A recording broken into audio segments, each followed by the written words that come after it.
So back in 2022, I reviewed the first season of Rick and Morty. I originally meant to review the whole series. It was a tie-in I was doing with Bizarro Guy on his channel. We reviewed the first issue of the Rick and Morty Dungeons and Dragons series. Unfortunately, after I wrapped up scripting on the second season, co-creator Justin Roiland found himself neck deep in some controversy, which made it really hard to praise his work. Right now, however, we've kind of moved past the initial shock, and everything mostly is carried on. The series entered its 7th season, the voices were recast, and Justin was booted from the series. After months of speculating on what those new voices would sound like, and one poor director who had to listen to thousands of people who think burping and stammering into your microphone equals a good Rick Sanchez impression, not realizing that the show no longer does that whole retro scripting thing from season 1. You know, the whole, Morty, we gotta go to space, Morty.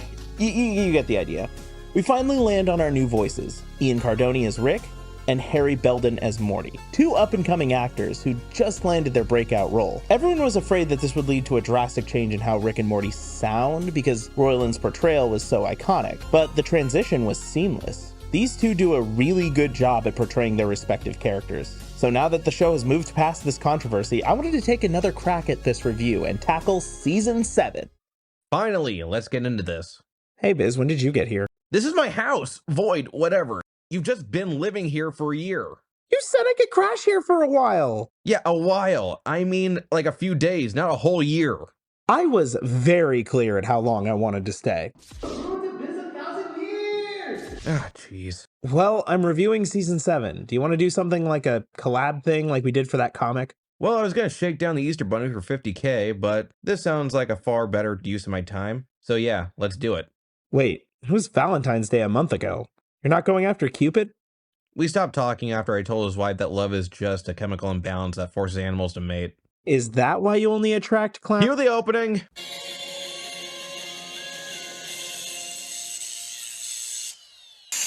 Great first episode. If the show wants to be how Rick grows as a character, then it needs more episodes like this. At the end of the day, it's a story about Rick having to have a tough conversation with a friend, something that he has been notoriously bad at over the years. Also how in order to become a better person, you have to look inward and acknowledge the parts of yourself that you're ashamed of, no matter how uncomfortable it makes you. The wacky visuals and set pieces also help this episode maintain a fun tone throughout. This was a solid start, and a good way for Ian to stretch his legs as Rick. It is still a bit noticeable in some scenes, like whenever he raises his voice, but overall, it wasn't distracting. Same goes for John Allen as Pooey Butthole, though I won't lie, when I first learned that he was playing him, I couldn't help but flash back to him playing Alessi from JoJo Part 3.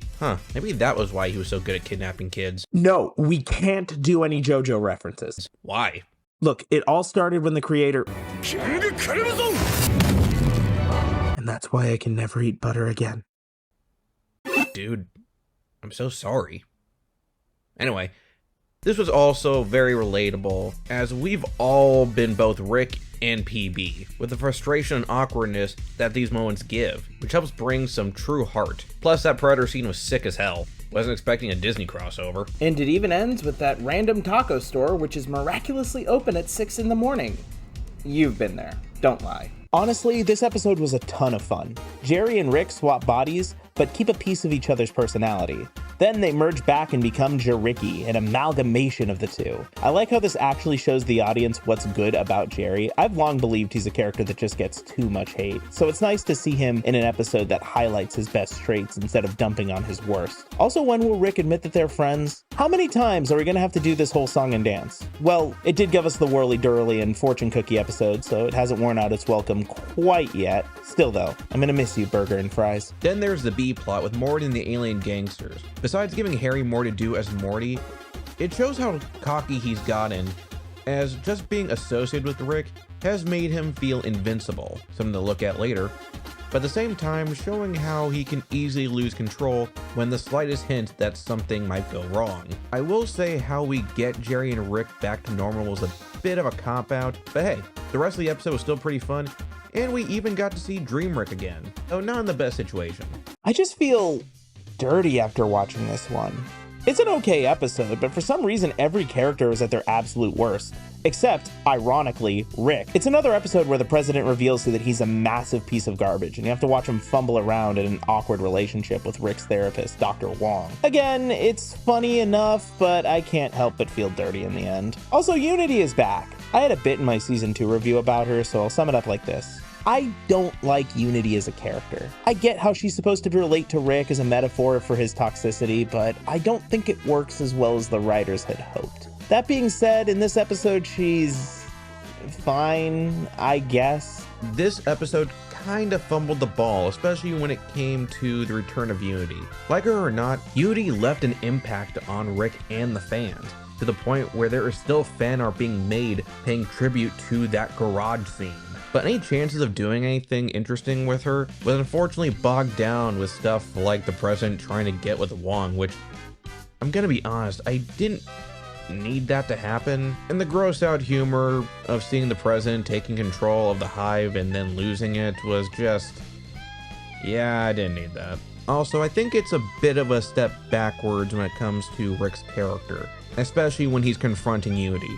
But that could just be me. I still find it funny and interesting though that Rick and the president can be both bitter enemies but also drinking buddies. So close.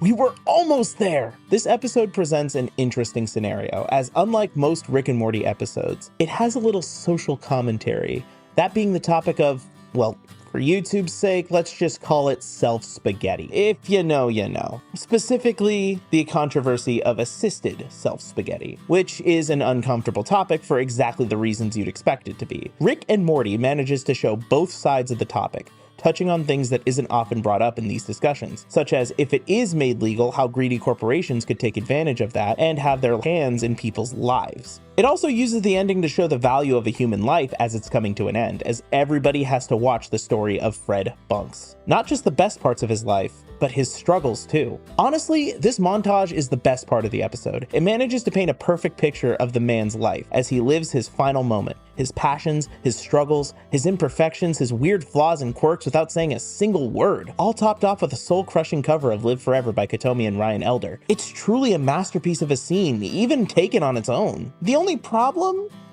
This episode refuses to come to a conclusion about what it all means. This episode is completely ruined by one line. At the end of the episode, after the montage in question, Rick basically says that he doesn't even really care about what just happened and hand waves the themes of the episodes. I feel like this episode could have been profound, taking a topic that not many people are willing to tackle and showing both sides of the argument, and actually saying something about the topic in question, but it took the coward's way out and ended up saying nothing and making you feel stupid for even caring in the first place. Honestly, I kind of agree with most of that. Hell, this episode was also the first time this season Rick and Morty actually teamed up properly. So Ian and Harry actually get to show some on-screen chemistry as the duo. And the story is kind of perfect for that, as it's the classic Morty learns what Rick's been doing and tries to fix it. I do, however, have to disagree with Rick's speech though. I definitely would have preferred if he stayed quiet after the montage, but I didn't see it as him trying to say to Morty and the audience that they're stupid for caring, and more of Rick trying to convince himself that he is above all that, as he's about to eat the spaghetti but stops halfway, realizing that he can't go through with it. I also wasn't a fan of the end credits scene, not because it was bad, but because I honestly didn't get the joke. Like, why vacuum cleaners? Why tree people? Was I missing something? Please tell us in the comments section on what you think that was supposed to mean. This episode is fantastic. It's the conclusion to the series spanning Rick Prime arc, which I wasn't really a fan of, admittedly. It technically started in season 3, but when it really kicked off was season 5's finale. It's shown that Rick has been hunting down a version of himself that killed his family several decades ago. That same hunt put him in the house of the Smith family. People love Rick Prime as a villain, but I always saw him as a means for C-137 to shirk the responsibility of personal growth. I can't celebrate Christmas with the family, I gotta hunt my nemesis. Take this robot instead. I was so worried that they were gonna drag it out for multiple seasons, as each season finale gives us some breadcrumb as to where he could be. Worse shows have done that. Heck, season 6 did that. But no, this is a mid-season episode. I love that it also brings back Evil Morty. He's my personal favorite villain of the series and absolutely carries every episode he's in. I also love the ending. It's pretty much as I expected. Rick beating his nemesis just left him feeling empty inside. Perfectly concise revenge story, and they didn't have to haphazardly kill off the main character to do so. Are you taking notes, Naughty Dog? Though, personal note, if you really wanted to have the point hit hard, I think it would have been better for Evil Morty to kill Rick Prime. To really drive home that feeling of emptiness that Rick feels at the end. To know that all the pain and heartbreak that he caused people around him was really for nothing. It would also be a clever way to have the audience feel what Rick is feeling in real time, as they both could never get the ending that they wanted. Just a thought, this episode is still great. The episode was also the moment I fully saw Ian Cardoni as Rick, as he's really not just playing him for laughs now. That scene where he's playing Rick and Rick Prime is such an intense moment, as Rick Prime mocks him for essentially becoming him, and taking over his role in the family and laughing as Rick kills him. As for Evil Morty, I'll be honest, I was a bit worried when they revealed he would be returning, and possibly undoing what made him such an amazing antagonist by revealing he had some greater scheme to take over the multiverse or something like that. Which is fine for some villains, but would have felt forced for Evil Morty. Luckily, however, they didn't, and his motivations are just as straightforward as before. Even when he takes the Omega device, he makes it clear he doesn't really want to use it, as using it wouldn't have him left alone. And of course, we gotta talk about the opening. My god, now that was a nice way to parallel him to Rick, by having the opening in the style of Rick's flashback in Season 5's finale. And finally, the end credits scene, which was a nice short story of finding happiness after a tragedy, and that not everyone needs to follow the same path as Rick. This episode is easily the funniest of the season. It almost has that interdimensional Cable vibe, except more coherent. Basically, after killing his nemesis, Rick finds himself in a funk. Morty, in an attempt to get him out of this, decides to cash in on his adventure punch cards from Season 1. Rick says he faked them, so they get a sentient, all-seeing crystal to try to get answers. When the guy turns out to be more trouble than he's worth, they try to get him to leave, only for him to be an absolute pest and refuse to. This leads them to accidentally killing him and being taken to court. It's hard to talk about this episode without explaining all of the jokes, so I'll just say that my favorite segments were Gun That Shoots Bad People, Rick's final plea to the judge, and let's not forget Late Night Western. Honestly, this episode and its jokes are some of the funniest in the series. This episode is kinda sorta a sequel to Morty's Mind Blowers, as just like that segment-based episode, it revolves around seeing moments in their lives that we never saw. It's pretty hilarious in the most part. My favorite moment, character-wise, has to be when the alien tries to embarrass Jerry, and his only response is just, "So what?" Which does show how, by this point, he's becoming more unfazed by it. As for my favorite segment / joke, it's gotta be the scene with the two guards. It's a fun callback to games like D&D, but also films like Labyrinth. And we all learned a valuable lesson. Marriage is a scam, and churros are coming. I didn't really like this one. On top of being just kind of mid, it's another case where it's brought down by a single line. Rick and Summer are in a shootout, and Rick basically says that he sees Morty more like a dog and Summer like a true equal. I'm sorry, but no, this just doesn't work. Morty has been the guy consistently saving Rick's butt in recent seasons. Heck, in this season alone, he's helped Rick kill his nemesis and brought him back from the brink of depression. Morty deserves more respect than this. Summer also hasn't had as much time with Rick as Morty. I like this arc for her, but I think it could be done better with evaluating why she's trying to matter in Rick's eyes and why this is important to her. We can talk about how Rick is improving as a character and as a person, but all of that is irrelevant if he doesn't treat Morty as a true equal. That's just the rules. God, if I had a nickel for every time this season had an episode that was brought down by a single line, I'd have 2 nickels. Which isn't a lot, but it's weird that it happened twice. I'm not gonna lie, I wasn't expecting a Total Recall homage, but hey, it ain't the first time we had Adult Swim bring us a surprise Quato. I also dug the references and jabs to other psychic-based TV shows and stories, like Scanners, when Rick has to trick them to thinking he's psychic using a high-pitched sound. Huh, wonder if he got that idea from Gluty. Anyway, it's fine overall, but I do think what Rick said to Summer was a bit off, especially after last season. I get what he was trying to say, but it came off as another moment of Rick falling back to his old ways. Man, I've been waiting for this episode for 5 years. It's a solid episode. Takes place after the end credits of Get Swifty. The number puns were really funny, and I like that they gave more attention to Mr. Goldenfold. I'm not in a hurry to rewatch it again, but it was fun. Well, someone was clearly a fan of the Phantom Toll Booth. Anyway, it was just okay to me. Not bad, but not my favorite. I dig that Morty got to do a solo adventure without Rick, but unlike the first episode of the season, I felt like this was lacking in something. I can't put my finger on it, but it needed a certain element to make the jokes land better. If I can give any positives I did really like, I'd say the designs of the two races, as they were meant to pay homage to classic cartoons like Transformers. It was okay. Them getting into a Pokemon battle with the Pope is pretty funny. Overall, however, I found this episode kind of weak in jokes and plot. It doesn't have the high intensity of something like episode 5 or 10, and lacks the heart of episode 1, and it just isn't as funny as episode 6. Overall, eh. I'm actually the opposite. I really like this episode, though it's probably because I'm a bit of a sucker for ancient mythology. Hell, I spent an entire month talking about it on my channel. So I kind of dug how they were playing with the rules of Valhalla, and I won't lie, high-tech assassin Bigfoot will always sound cool to me. You can't say otherwise. I can't even argue with that. Right. This episode is fantastic. There's no beating around the bush here. It's hilarious, it's horrifying, it will leave you questioning what is even real anymore. This episode starts out in a scary carnival. Rick and Morty are not scared, however. They come to the conclusion that nothing can scare them. A strange man overhears them and takes them to the scariest place of all, Denny's. The two decide that they're actually hungry and sit down to order. The waiter casually mentions the fear hole in the bathroom, and the two realize that the man was probably referring to that. They jump in, and Rick comes face to face with his dead wife.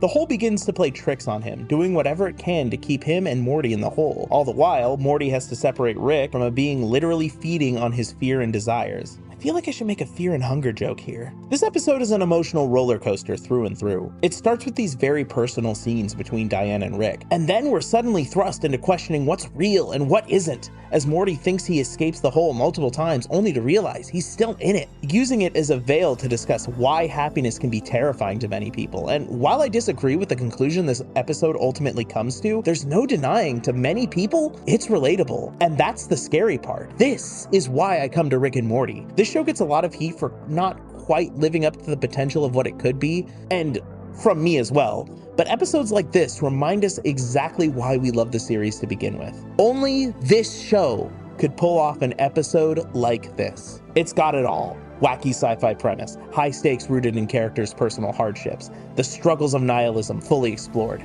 This is what peak Rick and Morty looks like. Okay, fun fact. Last December, I went to Disneyland with my family and ended up having to have a 6-hour drive home. Every time we stopped, I always found myself at a Denny's. So just imagine my reaction when I came home and I watched the episode, and this was the first thing I saw. Congrats, Rick and Morty, you made me scared of a grand slam. Anyway, this episode was a great finale, and kudos to Liev Schreiber playing the whole guy, especially during the speech, which is honestly more perfect the second time you watch it, as you realize who he's referring to and subtly telling us and Morty what's going on. He is the old stranger in a bar that says the thing that needed to be said to that person that night. And both Morty and the viewers don't even realize it until the end. This is also where we see how far Morty will go for Rick as he puts himself through hell to save Rick from his own happiness. As for Rick, well, without spoiling too much, this episode left a lot of fans wondering and theorizing what was going on with Rick. But at the same time, you can't help but be happy for Rick and Beth as they spend time with Diane, despite it all just being a trap. That's the amazing thing. What the whole shows is so good that even the viewers can't help but fall for it. This episode was a great finale, and definitely a good wrap up for Ian and Harry's first season as Rick and Morty. Oh, and that end credit scene was kinda nuts. All right, now time for top 3 of the season. For me, I'm going to start with Unmortrickin. As much as I didn't really care for the Rick Prime arc and what it did to the series, I can't deny this was one heck of a way to end it. Balls to the wall action, creatively brilliant sci-fi concepts, and evil Morty makes a return. And you got to make Rick Prime look like a chump. Take that, internet. My favorite villain can beat your favorite villain in a fight, which actually means something to cartoon fans. Again, love Norse mythology, love Assassin Bigfoot, and it did add a bit more to Rick's character when he has to apologize to Bigfoot. Plus, the concept of Rick trying to siphon the afterlife kind of leaves it open to future stories, which is pretty neat. Number 2, Fear No Mort. I mean what I said when I talked about this episode being peak Rick and Morty. It's an episode that easily rivals the series' best. It's only number 2 because the next one I just personally enjoyed more. Yeah, this one's back. What can I say that Ruins didn't already say? It was a great way to wrap up the Rick Prime arc, and Evil Morty has probably one of the best questions. I kid, but still. It was great, and if you're that annoyed how Rick Prime ended, well, what did you expect? Rick and Morty has done this all the time. Remember when we thought Rick being in jail was gonna be a whole thing? Number 1, how Poopy got his poop back. Bit of an odd choice for a season topper, right? Like, how many others put this above Fear No More? If you know me, you know more than anything that I'm a sucker for stories about personal growth. Heck, BoJack Horseman is my favorite show of all time, and my second favorite is The Good Place. No, it's just a very real episode about people taking an honest look at themselves and realizing why they need to be better. Even if it doesn't last for Poopy after all is said and done, I think this is definitely going to end up mattering a lot for Rick. Because if he's to be a better person to the people around him, it has to start here.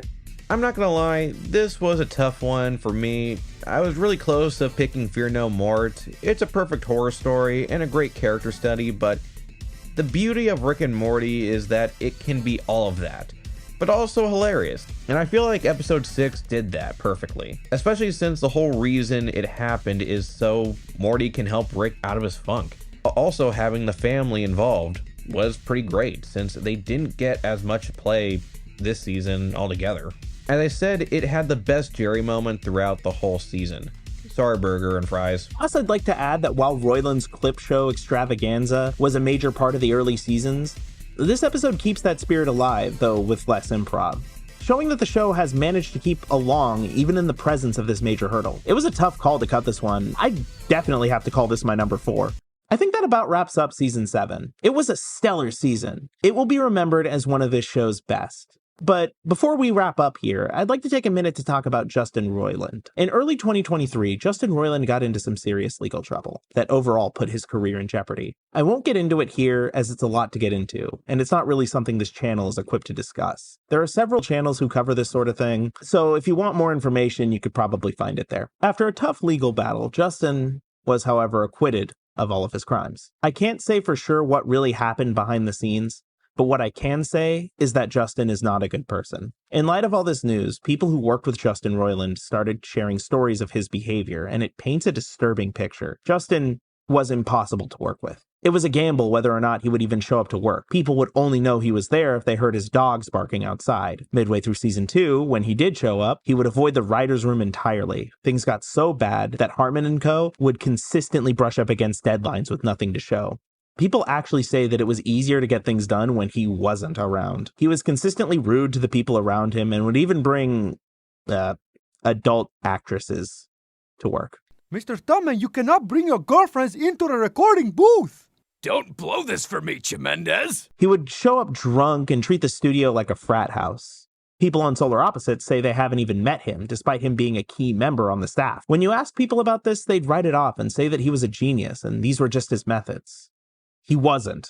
As a writer, he would never do his job, never show up to work, and all the parts you like from his run are written by Harmon or Ryan Ridley. As a voice actor, the Rick and Morty voices were about all he could do, with minor changes for side characters. Occasionally, he would go into some funny drunken rant, but at the end of the day, it's a gimmick that got old, and the show doesn't even really do that anymore. After season 2, Harmon and Royland became distant. Harmon hired a bunch of writers from Community that Royland didn't really get along with, and Royland thought that this was only a matter of time before he got replaced. Listen, I get it to some extent. There's nothing worse than being shoved out of your own creative project. But he never told Harmon or the rest of the staff how he felt about this. He never let them know what was actually going on, and in doing so, he created his own boogeyman. The things he feared became a reality. As I stated, he barely wrote for the show after season 2, and in terms of character voices, you could say what you want about Ian Cardoni and Harry Belden, but at the end of the day, there were more times where I couldn't tell there was a change than times that I could. Because, dear viewer, do you know what happens when you don't show up for work, treat others like garbage, and inconvenience those around you? You become replaceable. That got heavy. Let's take it to Biz for a lighter segment. Honestly, this season had a serious challenge. Not just the writing staff to prove that they don't need Royland to be good, but also the actors. I mean, this is Rick and Morty, the show whose fan base can be, well, let's just say, passionate. They actually proved that Ian and Harry are worthy to be Rick and Morty, but also show that Rick and Morty are still good without Royland. I know it sounds blasphemous to say that a show can do better without its creator, but believe it or not, it does happen. Two great examples being the Danny Phantom graphic novel, A Glitch in Time, and The Loud House. Nickelodeon actually has the worst luck with that. Anyway, it isn't impossible. If we want to stick to Rick and Morty examples, go check out the comics. A good chunk of them aren't written or even involve Justin Roiland, and they're freaking great. Best example being Rick and Morty versus D&D. Go check out a review, go! Bottom line, Rick and Morty isn't ruined as some fans would say. It honestly is better than it's been in a while. I definitely say still give it a chance. Couldn't have said it better myself. Special thanks to Bizarro Guy for helping me out with this review. He's a great reviewer as well. If you haven't, you should go check out his channel. I guarantee you won't regret it. He's a comic reviewer and one of the most underrated ones on this site. When you're done with that, I'll see you in the next video, whatever that may be. Hey, we're at the end of what's probably my biggest video yet. Before we end, however, I want to give some thanks to a few people who helped make this video possible. First, of course, Bizarro Guy. He's a blast to work with. We always have a ton of fun when we do these collaborations. I've left a link to last year's D&D collab, the one we talked about in this video. It just got re-edited and now it's back up in its full glory, the way we intended it. Go check out his channel. If you love mine, you'll love his. It's a very similar style to mine, but with a focus on comics, as stated earlier. Next, of course, you're probably seeing the end card. It's been at the end of a lot of my videos. I'd like to give a proper shout out to longtime friend of the channel, Trainer Connor, or TC100. He has been crucial to this channel's development for its entire time it's been around. He does a lot of the audio engineering on this channel. If you ever liked how my videos sound in the past, it's because he fixes up all of my recordings and makes them sound nice. He's also cut down on a lot of the time it takes to make these videos, considerably. He's worked overtime in making sure this video came together as smoothly as it did, and he even re-edited the D&D video for me and Biz. He takes a considerable amount of weight off my back with every video he helps me make, so give him some love. Next up is Arbor Hemlock. They actually provided me the thumbnail for this video. He's a great artist, and I'm so happy to work with him because the thumbnail looks amazing, and I love the little drawings that he did of me and Biz. Anyway, there's a video on their channel called After the End of Everything. It's an audio drama, which is something they're going to be doing a lot more of, so if you're interested in that, go subscribe to them. Also go check out After the End of Everything. After the world has ended, strange, unexplainable things start happening to Settlement 042. Their only source of information is a radio host by the name of Ozias. But you'll find out very quickly that Ozias likes to keep his secrets. You may even hear a familiar voice talking to you as the host. And last but not least is Sean the artist. I think he goes by Goblin Comics and Animation now. He drew the character portraits that I used for this video. They were also the same ones used for the Dungeons & Dragons video, and since this video is kind of a sequel to that, I thought, why not use them here? Don't want all that hard work to go to waste after all. Anyway, I think he and Biz started a new production team called Wizard Mark.